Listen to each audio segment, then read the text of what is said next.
事隔超過20年，《尋秦記》響2001年 TVB 播出之後，項少龍再一次被大眾所記起。佢依然係嗰個穿越古今、愛恨交纏嘅男人。佢係英雄，係情人，亦都係一個被命運戲弄嘅普通人。喺歷史嘅浪潮入面，5個女人先後走入佢嘅生命：善柔、烏廷芳、趙雅、趙善、琴清，每一個都代表住愛情嘅一種形態。亦都照出項少龍心底唔同層次嘅情感，有人令佢熱血澎湃，有人令佢愧疚難忘，有人教識佢放手，而最後一個女人竟然令佢放棄時空，放棄未來。究竟邊個先係佢真心最愛嘅嗰個人呢？而萬眾期待嘅電影版本，項少龍究竟會唔會有機會再續未了緣呢？今日就等我無名同大家重溫呢一段跨越千年嘅愛情宿命。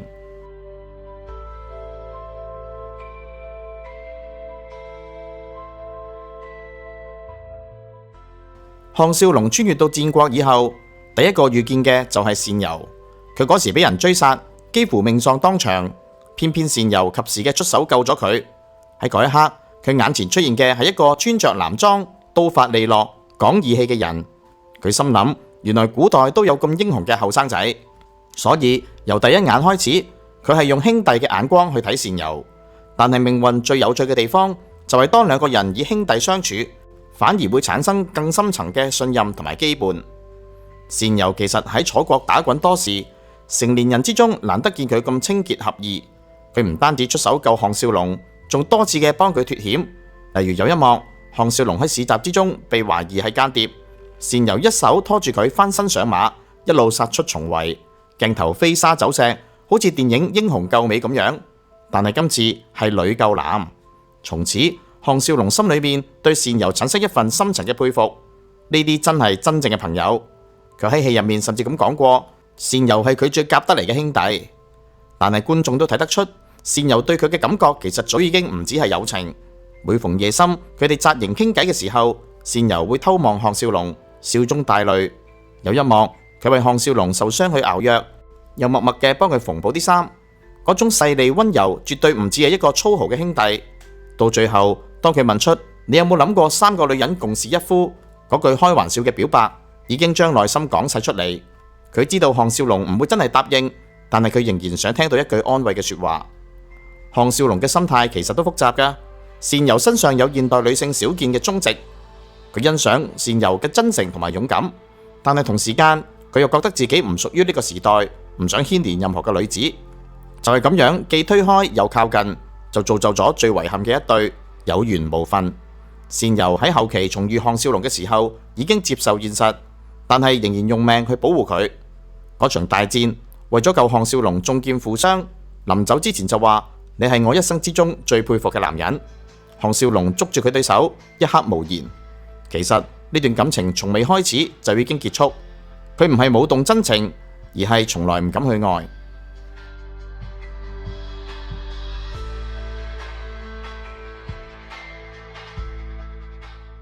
烏廷芳一出場就係一個典型嘅大小姐，佢係烏伯嘅掌上明珠，又被寵得冇人敢惹。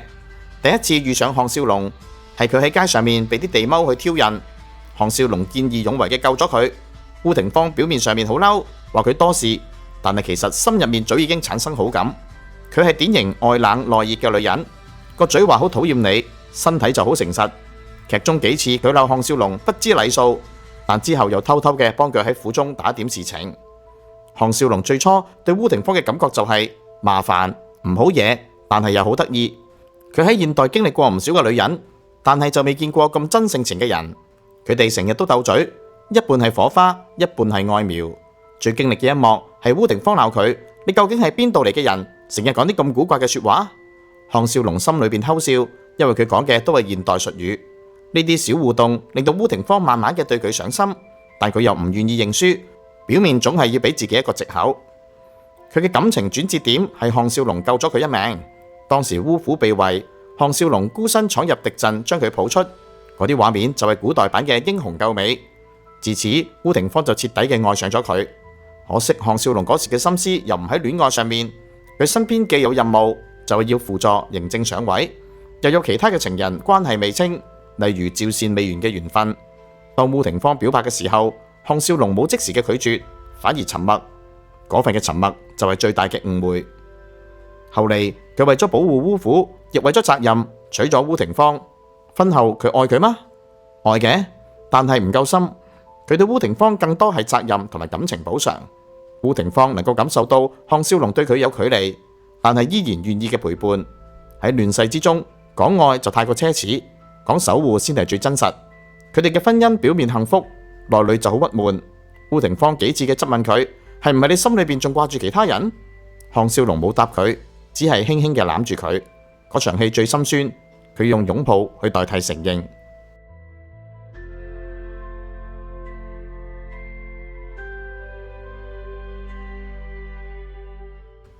趙雅係趙國名門之家，早年喪夫，由少女變成孤寡婦人，身份尷尬，社會壓力好大。佢身邊充滿住權謀算計，唯獨喺項少龍身上，佢睇到咗男人嘅真。第一次相見，趙雅就俾佢嘅風度吸引。佢講嘢幽默，舉止紳士，尊重女性。喺戰國年代，呢啲特質係好稀有噶。項少龍對佢嘅感情其實係從憐惜開始。趙雅表面光鮮，其實內心好孤單。佢心裏邊早已經放棄談情，一直到項少龍幫佢對抗敵人，甚至冒死嘅去救趙家門第，佢先感覺到有人會為咗佢。趙雅係好聰明嘅女人，佢知道自己年紀，而寡婦嘅身份都唔再適合再談戀愛。但感情呢一樣嘢係冇辦法控制噶。最動人嘅場景之一係佢喺夜裏向項少龍訴苦：如果早幾年遇見你，我一定唔會咁多怨恨。項少龍就回答佢一句：如果有早幾年，我可能仲喺未來世界未遇上你。呢兩句話道盡世間所有嘅錯過。佢哋之間冇正式開始，卻勝過無數嘅戀情。趙雅明白項少龍係過客，於是將愛情抑壓變成成全。後段趙雅為咗幫項少龍脫險，故意同敵人周旋，用智慧救佢逃走。當項少龍回頭想答謝佢嘅時候，趙雅已經遠走他鄉。佢留低一句：有人記掛你就足夠啦。呢句令到項少龍終生難忘。趙雅代表住成熟知性嘅愛，係理解，係欣賞，係生命之中嗰個走得太早嘅知音。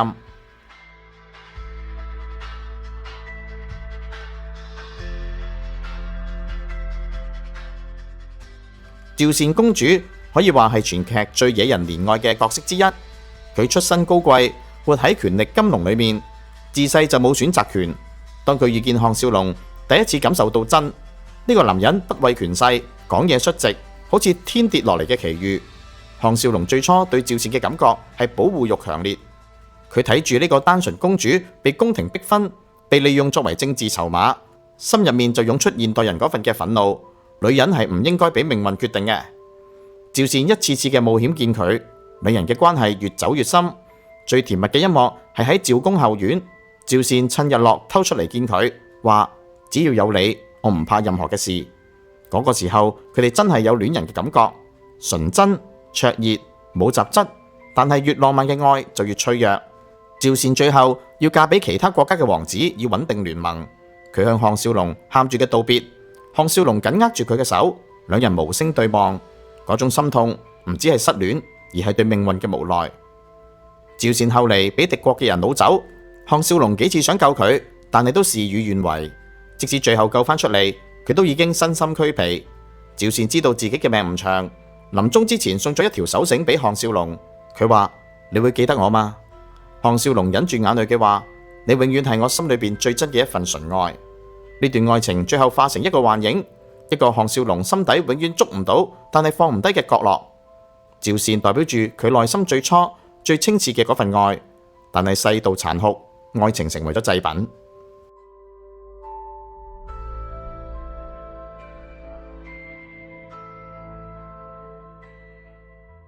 秦青係項少龍真正嘅命定之人。當佢第一次見到秦青，就俾佢嘅外貌震撼，因為佢嘅長相同現代前度秦青一模一樣。呢個命運嘅巧合令到佢疑心重重，唔通係個天刻意安排？秦青才貌雙全，琴棋書畫樣樣都精，而且不驕不驚。佢身上既有古代女性嘅端莊，又有一種唔屬於時代嘅靈氣。項少龍第一次聽佢彈琴，就已經呆咗。嗰個曲調有種似是而非嘅現代旋律，仿佛係跨越時空嘅共鳴。相處嘅過程裏面，佢哋共同經歷生死。覃青曾經被秦王勢力威逼利用，項少龍為咗救佢，不惜違抗命令。而覃青亦都多次嘅為佢冒險。真正令項少龍愛上佢嘅，唔止係外貌，而係佢嘅包容同埋理解。當所有人都逼問項少龍你係從邊度嚟嘅，只有覃青溫柔嘅話：你唔想講嘅事，我唔會問，我信你。對一個自知終究都要離開嘅穿越者嚟講，呢句信任比千言萬語更加重要。項少龍喺愛情上向來都係理性，面對覃青嘅時候卻動搖。佢多次嘅拒絕佢，只係因為佢本來就打算翻返去未來。覃青冇哭冇鬧，只係淡淡嘅一句：如果你要走，我會幫你。呢句說話徹底擊潰咗項少龍嘅防線。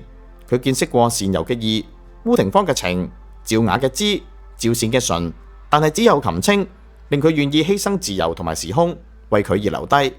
喺最後一集入面，佢企喺時空通道面前，覃青淚如雨下咁話：去啦，翻去你嘅世界啦。項少龍望住佢，微笑轉身，終於選擇放棄穿越嘅機會。佢走翻去覃青身邊，緊緊嘅攬住佢話：我唔走啦。嗰一刻，歷史定格。佢明知留低代表永遠失去過去、失去科技、失去未來世界，但係佢仍然願意留低。呢份愛係無懼得失，超越時間。覃青係佢最愛嘅女人，因為佢唔只係愛情對象，更加係靈魂歸宿。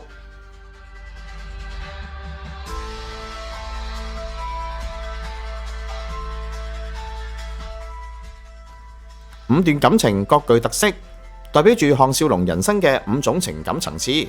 善柔代表義氣同埋知己，烏廷芳代表責任同埋婚姻，趙雅代表成熟同埋知音，趙善代表純真同埋遺憾，而覃青象徵靈魂契合同埋永恆。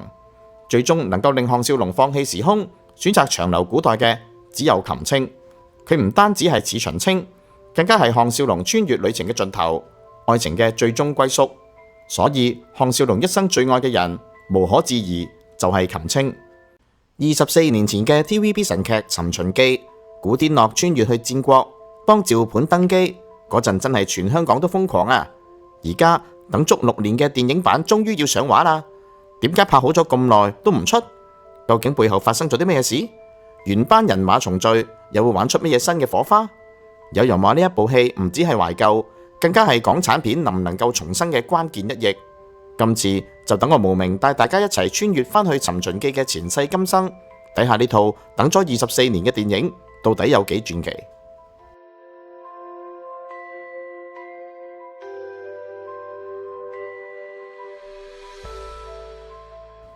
尋秦記》電影版其實係一套集經典 IP、原班人馬、6年拖延同埋陰謀論於一身嘅港產大片。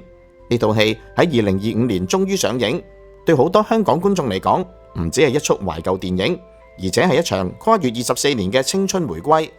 由古天樂監製兼主演，導演係吳元輝同埋黎振龍。整齣戲嘅英文名叫做《Back to the Past》。根據資料，佢係改編自黃易嘅同名小說，內容延續2001年無線版本嘅《尋秦記》劇情路線，但係時間背景就設定喺19年之後。拍攝地點主要係貴州秦漢影城同埋香港。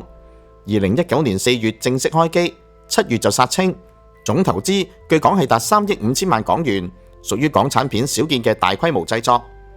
演員陣容係全城焦點，因為係原班人馬重聚。古天樂再演項少龍，角色設定成為一個退隱多年嘅傳奇人物，被舊徒弟嬴政請翻出山。林峰今次飾演已經係稱帝嘅嬴政，即係當年劇入面嘅趙盤。而孫軒、郭羨妮、滕麗明全部都回歸，等於粉絲等足20幾年嘅組合再次出現。電影版又加入咗第2代嘅穿越者，設定現代人再度闖入秦朝，引發時空混亂。呢個新角色成為故事推進嘅關鍵。整體世界觀依舊係黃易小說融合歷史同埋科幻嘅風格，不過電影喺結構上面就唔再照搬原著，而係改成一個續集式嘅新故事。編劇張家魯用咗現實同劇情同步嘅手法，觀眾等咗幾耐，戲入面就真係過咗幾耐，等老觀眾一入場就能夠感受到時間流逝嘅共鳴，以角色年齡真實變化嚟反映現實。呢種做法喺港片入面都算係幾罕見。故事亮點集中喺師徒再遇、時空干預同埋感情補完。嬴政成為統一天下嘅帝王之後，當佢面對第二次嚟自現代嘅穿越者破壞歷史嘅時候，唯有再一次請出當年消失咗嘅師傅項少龍出面。呢層徒弟稱帝、師傅出山嘅戲劇張力，加埋舊情人重逢、歷史重寫，令成個故事多咗好多情感嘅層次。電影仲加強咗視覺效果，用實景同埋 CG 重新打造咗秦皇宮殿、戰場同埋時空機器裝置，規模比起當年 TVB 電視棚景大咗唔止一個檔次。如果講分別，最明顯就係由電視劇嘅愛情同埋武俠味，變成電影嘅政治同埋宿命對決，令佢更具史詩感。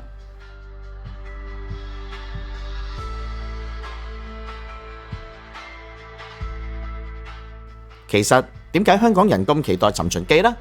咁就要由2001年嗰套神劇講起啦。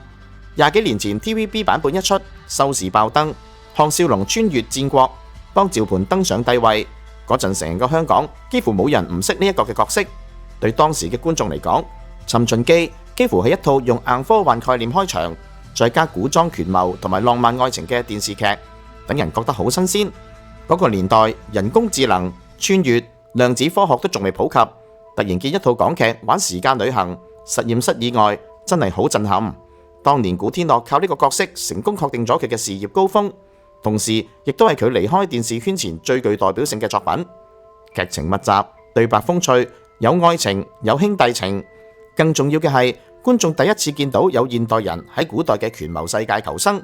後嚟好多穿越題材嘅小說、電視劇都係跟住《尋秦記》嘅模式去抄，所以《尋秦記》絕對有資格被叫做華人穿越劇嘅鼻祖。雖然而家回頭睇下，喺黃易小說之前都曾經有電影或者小說涉及時空穿梭，但係都係單次事件或者夢境形式，未有變成長篇嘅電視劇。香港人對呢套劇有好深嘅情懷，當年追劇嘅年青人都已經成為中年觀眾，一聽到電影要出，就好似又翻返去中學時期追無線嗰一晚。尋秦記唔止係懷舊戲咁簡單，佢仲代表緊香港人對嗰個電視黃金時代嘅集體懷念。再加上近年港產片市道低迷，尋秦記電影版有啲係視之為港片重生嘅契機。大家都講古天樂咁多年都堅持拍港產片，無論係明日戰記定係呢一部，都係為咗香港電影留條血路。加上能夠再集齊林峰、孫軒、郭羨妮、滕麗明呢幾個 TVB 黃金班底，喺市場嚟講已經係一個神蹟。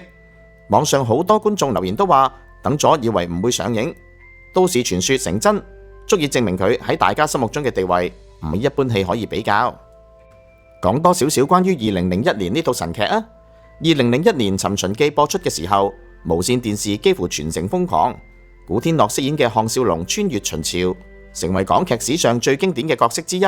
不過有趣嘅係，呢套神劇當年竟然唔係收視冠軍，嗰年嘅收視王者其實係張衛健主演嘅《小寶與康熙》，以平均36點，大約係234萬觀眾稱霸榜首。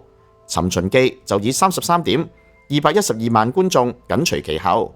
雖然唔係第一，但作為 TVB 嘅自家製作，《尋秦記》嘅口碑爆棚，製作班底成功同外購劇可以一拼高下。首週開播，《尋秦記》就創下31點歷史性嘅高開紀錄。無線仲因為咁舉行咗祝捷會慶功。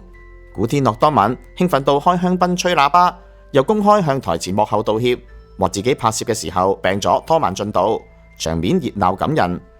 佢亦都憑住呢一套劇奪得本年度我最喜愛男主角，正式奠定一線嘅地位。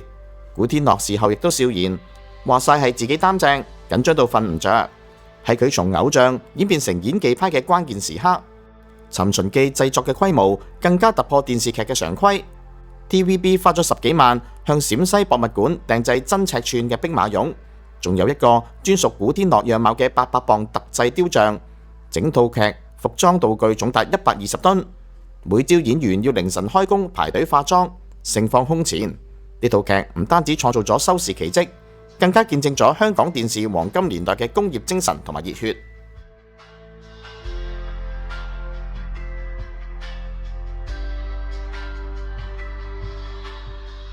咁今次電影版又有乜嘢故事發展呢？話說電視劇結局入面，項少龍完成咗歷史使命之後選擇歸隱。電影版設定咗喺19年之後，秦王嬴政已經統一天下，表面上盛世太平，其實內部就好多暗湧。呢個時候有一個新一代現代人穿越翻返去古代，呢個人唔似項少龍咁單純想求生，而係帶住科技同埋野心，企圖改變歷史。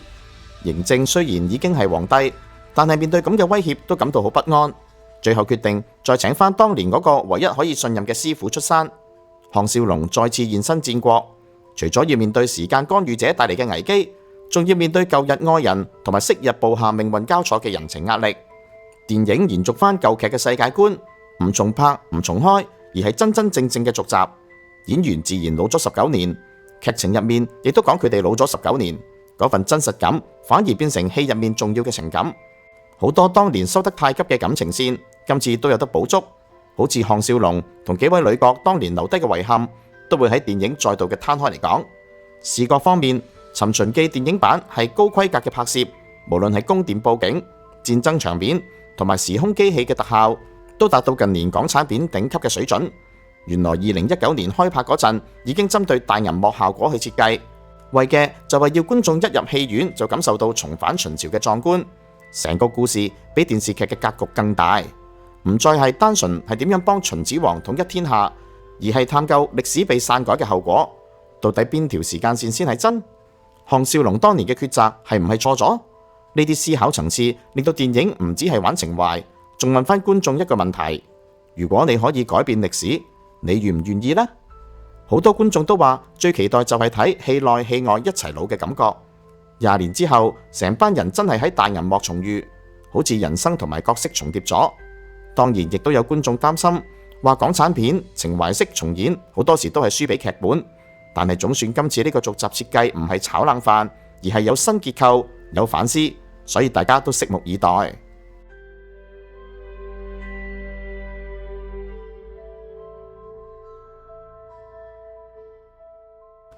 好多人都唔明白點解電影版要拖足6年先上映，呢個就係另一個傳奇啦。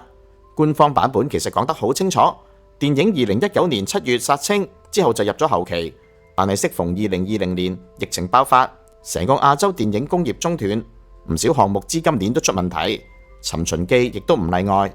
聽講當年後期特效公司同埋投資方之間出現資金撥款嘅延誤，導致剪接、特效同埋宣傳都一拖再拖。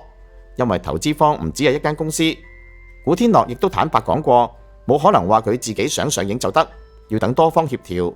檔期又要兼顧內地市場，而且戲規模太大，如果揀錯上映時機就會好大鑊。再加上疫情令到內地審查節奏混亂，好多合拍片都長期排緊期。尋秦記就變成傳說之中後期永遠做緊嘅作品。另一方面，電影業自己都調整策略。有啲人話等到市道好啲先出，唔想浪費咗佢嘅熱度。2023到2024年間，坊間中都傳出特效仲未完成，剪咗好幾個版本等等嘅消息，全部都證明延遲唔係揸流灘。亦有媒體指出特效部分嘅要求好高，好多地方都想做到荷里活嘅級數，所以不停嘅改，越改越貴。去到2025年初，古天樂喺訪問再講，佢話自己面對最大嘅挑戰就係檔期唔容易攞。內地大片林立，如果想香港港產片殺出重圍，唯有揀穩陣兼節日氣氛重嘅跨年檔。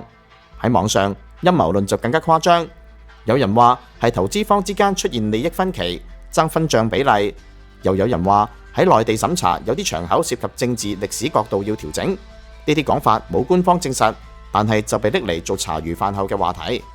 仲有一個講法好實際，就係話古天樂喺明日戰記之後承受好大嘅壓力，唔敢太快嘅推出另一部重磅作品，驚再次遇到好評唔等於好票房嘅局面，所以寧願儲夠氣勢先再出。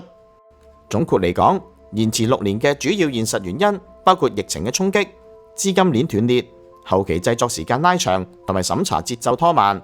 而所謂陰謀論講到背後權鬥，就算未必係真，但係都反映出觀眾對行業背後操作嘅唔信任。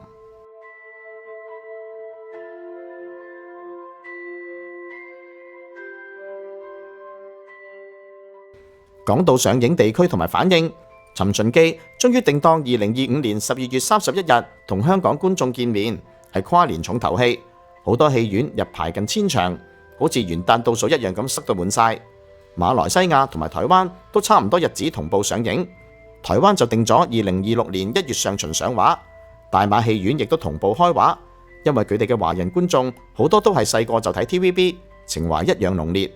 英國同埋愛爾蘭嘅海外檔期安排喺2026年1月2號，主要係面向海外港人同埋旅居觀眾，反而北美就冇太多公開資料，有人擔心只係會出串流版。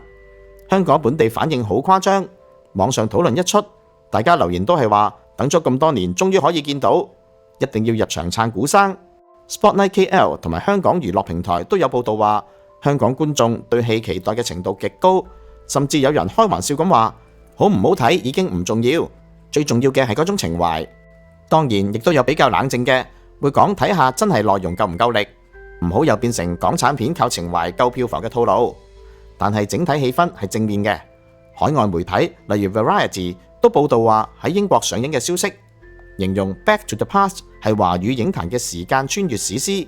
有啲外國華人影迷留言就話，佢哋等呢套電影就好似等一封冇寄出嘅信，送到手上嗰刻就真係好感動。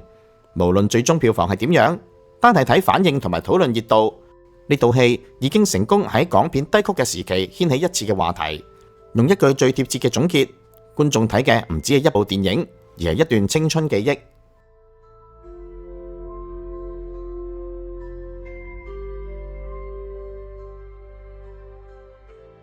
《尋秦記》呢部戲唔止係古天樂嘅一場賭注，亦都係一代人青春嘅回憶。6年等待，24年情懷，最終喺2025年跨年檔成真。無論你係入場睇特效、睇情懷，定係想再次聽到項少龍呢個名，其實都係同一樣嘅嘢。大家都係想確認香港電影呢團火仲喺度。今次《尋秦記》係一場穿越，更加係一次港產片精神嘅試煉。歷史可以被改寫，但係經典永遠都唔會過期。我係無名，下次再會。